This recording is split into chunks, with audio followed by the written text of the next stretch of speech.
अच्छा दोस्तों, आपको याद है जब प्रधानमंत्री नरेंद्र मोदी ने कहा था, मैं एक ऐसा भारत बनाऊंगा कि एक दिन अमेरिकन भी इंडियन वीजा के लिए लाइन में खड़े होंगे। उस वक्त कई लोगों ने इस बयान का मजाक उड़ाया, लेकिन शायद वो इस सोच की गहराई को नहीं समझ पाए। बात अमेरिका को चुनौती देने की कहीं से भी नहीं थी, बल्कि उस भारत की थी जिसका टैलेंट, जिसकी ताकत और मार्केट की तरफ पूरी दुनिया खुद खींची चली है। आज तस्वीर भी कुछ ऐसी ही दिखाई दे रही है। मेटा के सीईओ मार्क जकरबर्ग ने Bharat K fintech startup crate में करीब 8,500 करोड़ का निवेश किया है।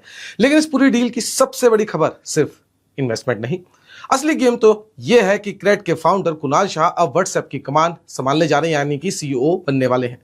यानी भारत का एक स्टार्टअप फाउंडर अब दुनिया के सबसे बड़े मैसेजिंग प्लेटफॉर्म की रणनीति तय करेगा।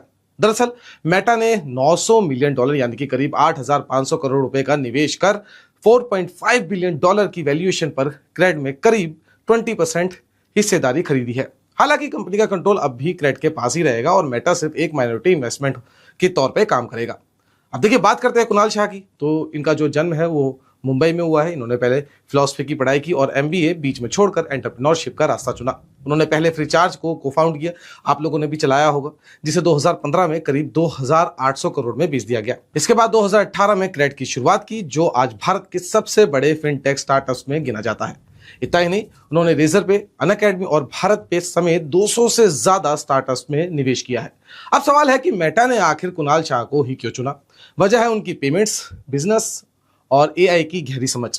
भारत व्हाट्सएप का सबसे बड़ा बाजार है, जहां 60 करोड़ से ज्यादा यूजर्स हैं।